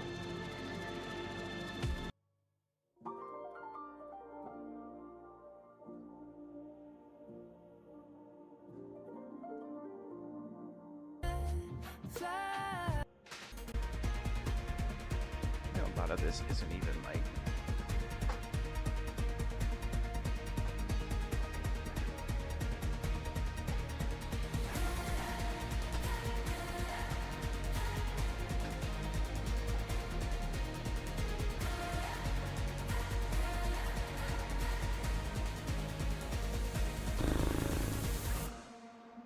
not a fan. I don't think the best of 2024 is the best of 2024. I don't know.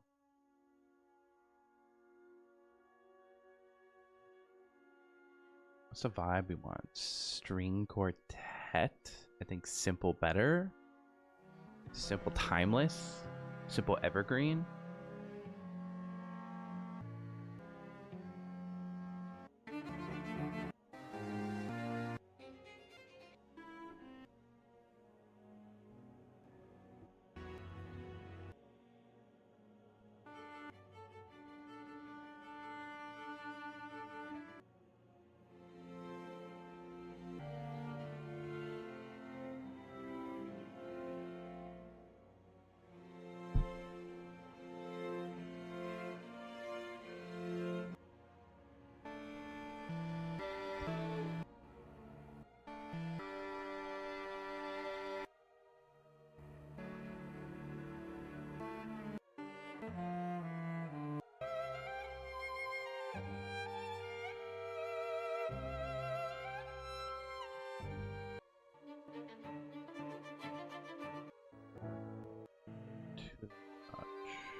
Gotta be vibey.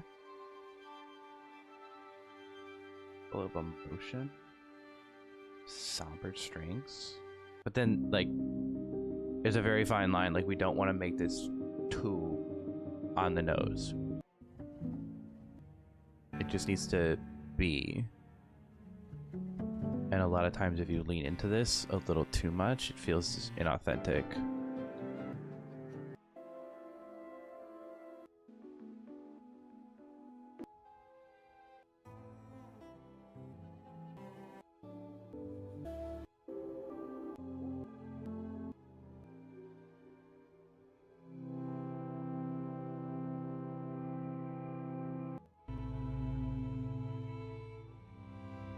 Which is kind of what it's leaning towards, I feel like.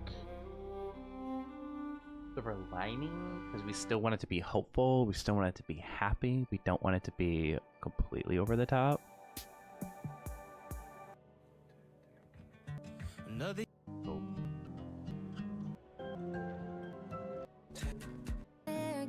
see that everything was gonna come and break this heart. I don't know, maybe let's just start somewhere here. New project. CD. Grindle. Underneath me now, I won't move this time. No, I don't need to hide. Let the walls around me fall. That could actually kind of cook. That could cook.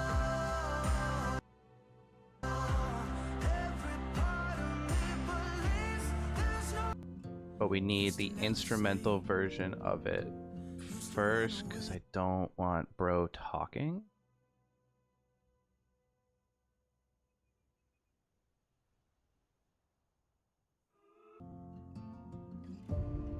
Yeah. Hold on. Let him cook.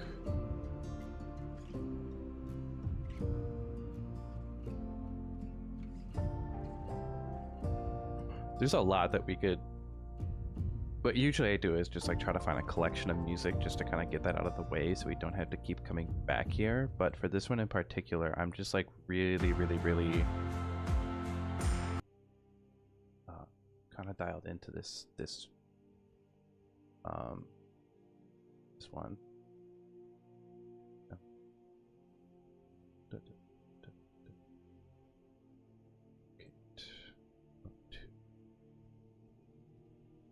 Asha. Store. Go here.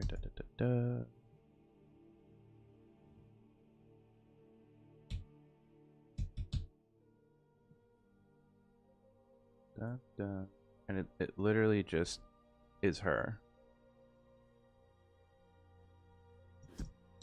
Important for you? I'll share something personal with you. And Well,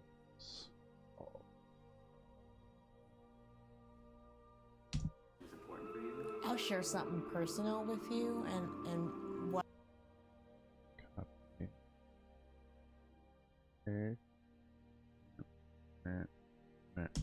my husband.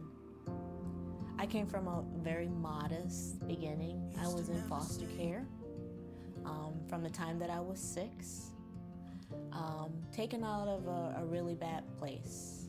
And you carry those things with you no matter what. I was 6 years old, but they help define who you are as a person, your journey in life. Lived in poverty, modest beginning. I came from a very modest beginning. Looked at my husband and I said, I think about the place that You wanna stop that as well. there were bugs, you know. It's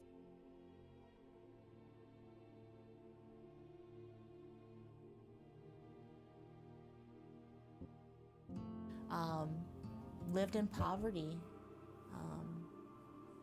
There were bugs, Hmm. you know. Maybe like not enough. It's kind of difficult to talk about.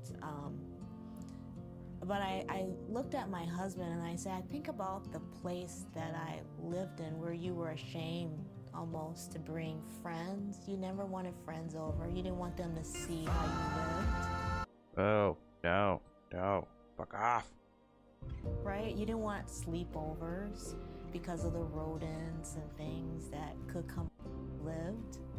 Right? You didn't want sleepovers because of the rodents and things that could come out. Step back and I look at my life, my journey, and what I've been able to, what we were able to accomplish. And my home is a part of that. And I looked at my husband and I said, look what we were able to do, right? It's pretty cool.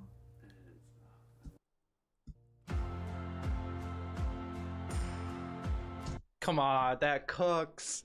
Oh, we're onto something. From a very modest beginning,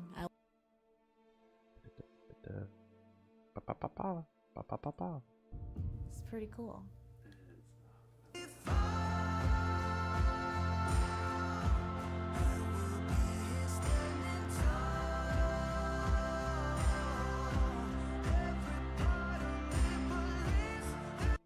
From a very modest beginning, from a very modest. This says, yep. Turn this off for a second here.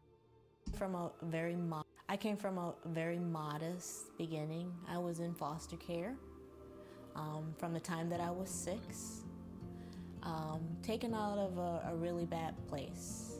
And you carry those things with you no matter what. I was 6 years old, but they help define who you are as a person, your journey in life. Lived in poverty. But I looked at my husband and I said, I think about the place that I lived in where. But I looked at my husband and I said, I think about the place that I lived in where you were ashamed almost to bring friends them to see how you lived. I take a step back and I look at my life, my journey, and what I've been able to accomplish from a career perspective, from a family perspective, which is first and foremost the most important thing to me, and what we were able to accomplish. And my home is a part of that. And I looked at my husband and I said, look what we were able to do, right? It's pretty cool. I came from a No, we let it breathe more. modest beginning. I was in foster care. Wait. More. As a person, it's kind of difficult to talk as a person, your journey in life.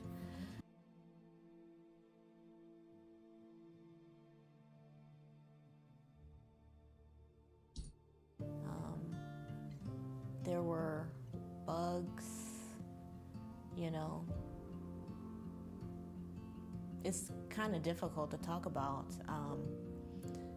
But I looked at my husband and I said, I think about the place that I lived in where you were ashamed almost to bring friends. You never wanted friends over. You didn't want them to see how you lived, right? You didn't want sleepovers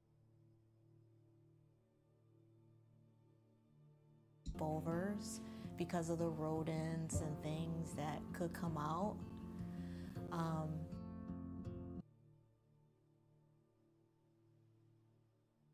I take a step, I want them to see how you lived, right? I take a step back and I look at my life, my journey, and what I've been able to accomplish.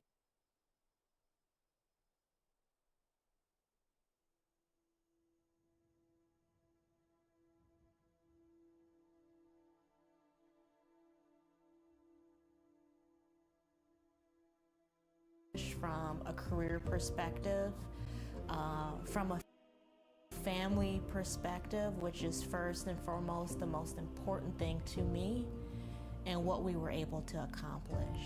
And my home is a part of that. And I looked at my husband and I said, look what we were able to do, right? It's pretty cool.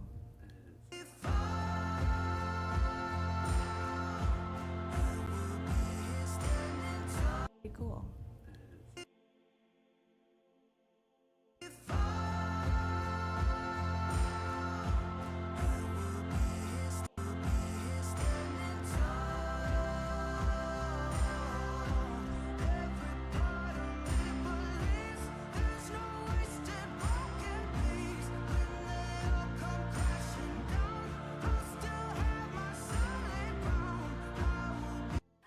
So corny, but fuck, man, it makes you feel something. I take a step back and I look at my life, my journey, and what I've been able to accomplish from a career perspective. I take a step back and I look at my life, my journey, and what I've been able to accomplish from a career perspective, from a family perspective, which is first and foremost the most important thing to me, and what we were able to accomplish. And my home is a part of that. And I looked at my husband and I said, look what we were able to do, right? It's pretty cool.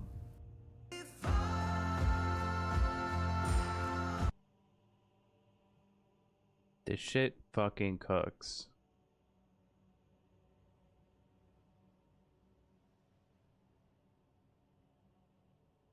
So then it's up to us to find footage that matches this vibe.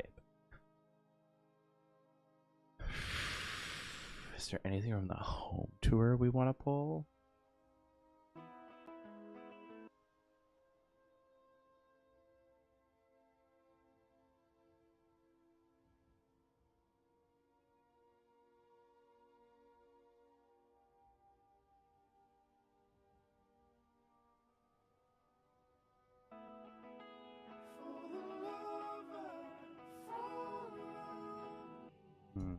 Well, I'm Latasha, and welcome to our home.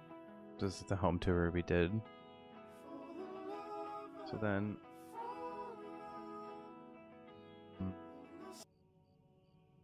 Well, I'm Latasha, and welcome to our home. I mean, like... You just kind of throw stuff at a wall.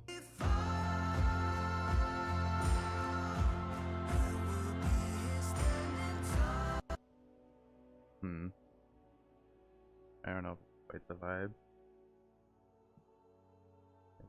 Snag that. I think a lot of this gets snagged to like the front. I came end. from a very modest beginning. I was in foster care.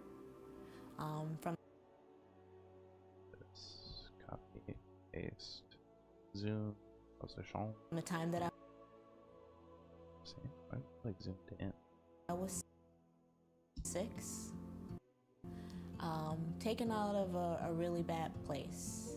And you carry those things with you no.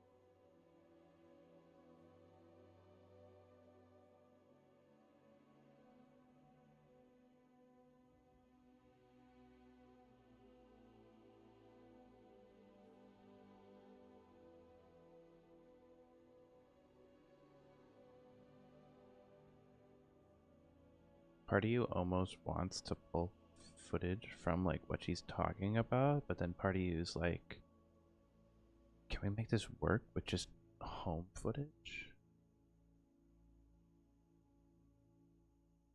Dun, dun, dun.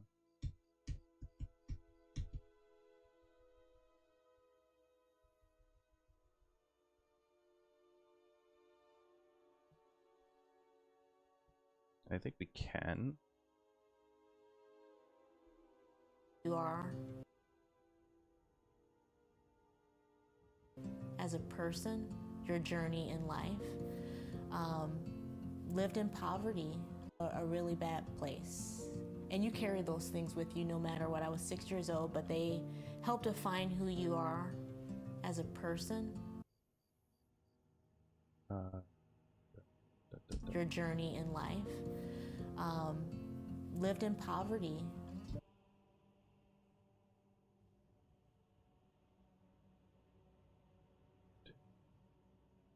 bed.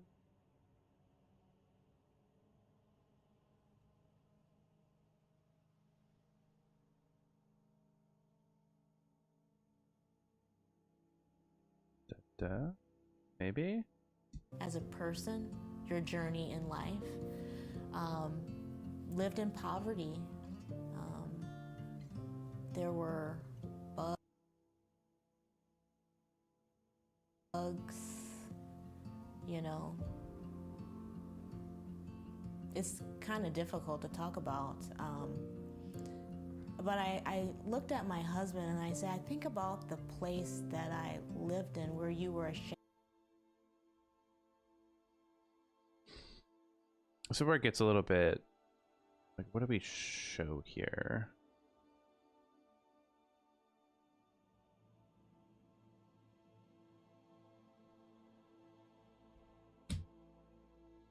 Dude, like, you know what I mean? 'Cause she's talking about not liking this space, and then we're showing pictures of the new space. So, like, is that sending the wrong message? Am I overthinking it? Most likely.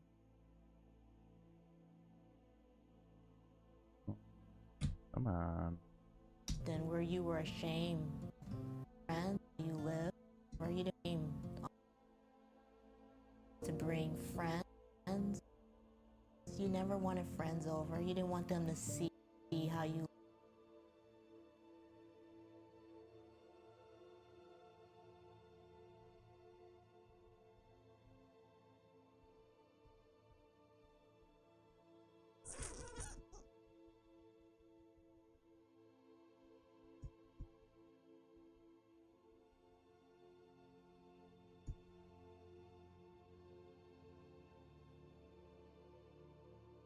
Look at my life, my journey, and what I've been able to accomplish from a career perspective, from a family perspective, which is first and foremost the most important thing to me. Okay, I'll be right back.